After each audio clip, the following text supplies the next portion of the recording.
All right, boys. It's first thing in the morning. 7:20. It's time to go to work. I normally leave for work around 7:40, so that should tell you how much extra time I'm giving myself today. So we're gonna fire this bitch up. I got unlucky. The past couple mornings has been cool, but it wasn't quite 30s. Well, we got frost this morning, so I guess we're gonna test our defrost out too, ain't we? Let's see what happens. I gotta hold my door because my dumbass parked too close to my damn car. You know, freaking. If I let the door go all the way, it's gonna hit my car, so I gotta hold it. Do a prime. Sound good. Cycle it.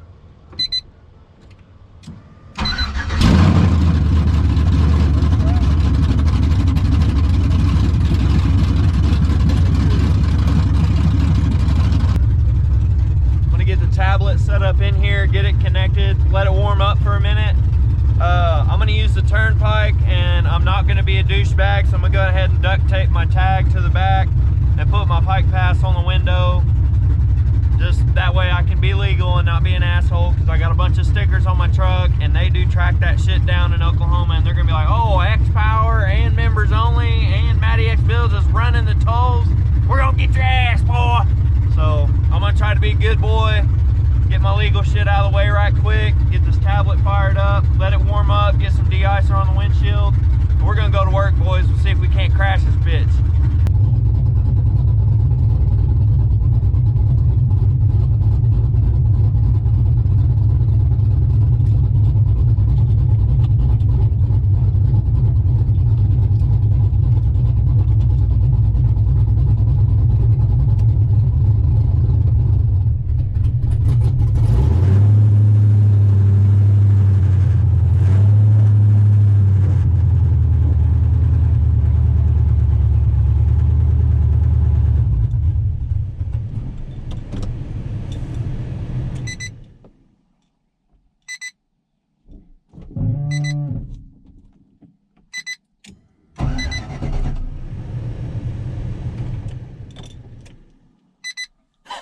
My luck, ain't it?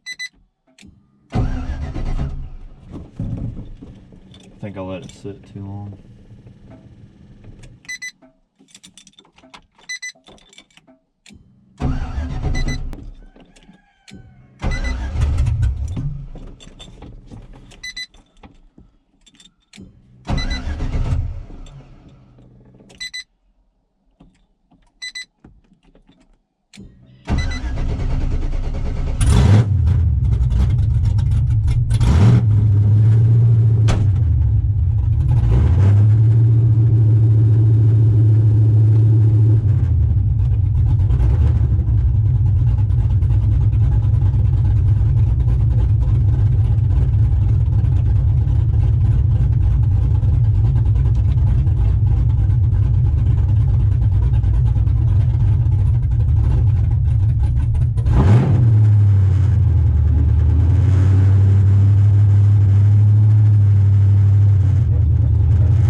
first little quirk. I'm floating around like 53, 55 mile an hour. And if I stay in it, it'll shift into overdrive. But if I let out to coast, it'll downshift again back out of overdrive. So I'm not sure what that is. Probably something in the, there it goes, something in the tune probably, maybe. Not real sure. I might just be at that speed where I'm right in between the two gear shifts, so that might be it too, who knows. But I'll tell you one thing, this motherfucker is so damn loud. I don't know how the fuck people drive with open headers. I don't know how you do it. This is stupid. Stupid loud. Holy shit.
Well, looks like we weren't beating the tire up too bad.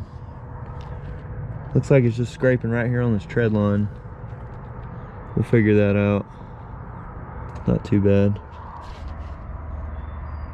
Damn, that tie rod end's sitting right on the frame. We'll have to figure that out. Part of the game, boys. Part of the game. Something about that IAC drop's kind of wild, but we made it to work. It's time to work, so I'm gonna get in there, get to work, get a free minute, get Justin to hook me up on the intake pipe deal, and then around lunch we'll take it to exhaust. All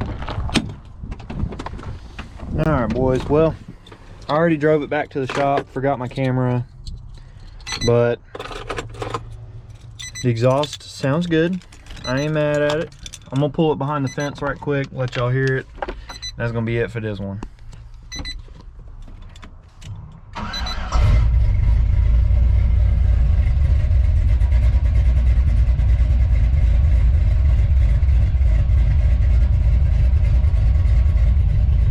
I ain't mad at it. Sound good. Ain't too loud. Good thump. It's gonna work.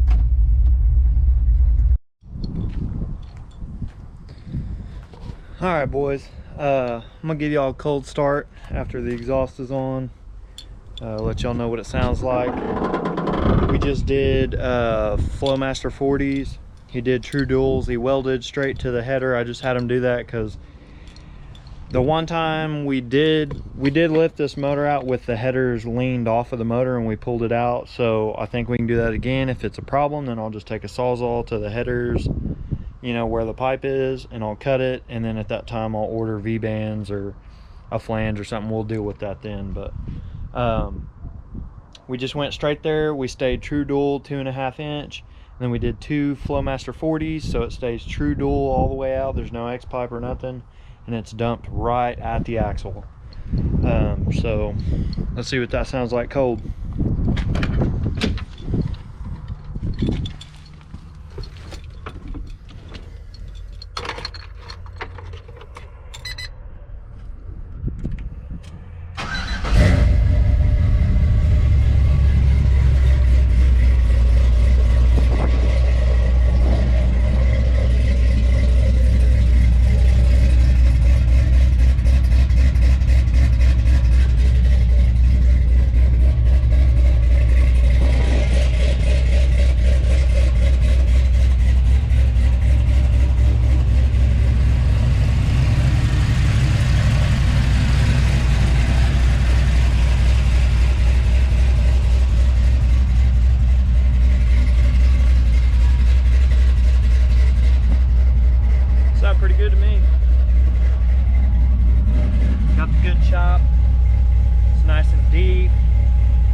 I'll take it. I ain't tripping. So, as y'all may or may not have noticed, it's not at the house, it's at work. So, my new to-do list after driving it and realizing some of the issues that there are that we never got to see before because we weren't driving it yet. The inner fenders have to go. They have to. I'm rubbing the dog shit out of them everywhere. I mean, I hit the slightest little bump in the road. I mean, it's terrible. It's so bad. So the passenger side inner fender going, that's not a big deal. The only thing really attached to it is the heater core lines. I'll figure something out on that. I really don't know what the fuck I'm gonna do. Somebody said trailer fender.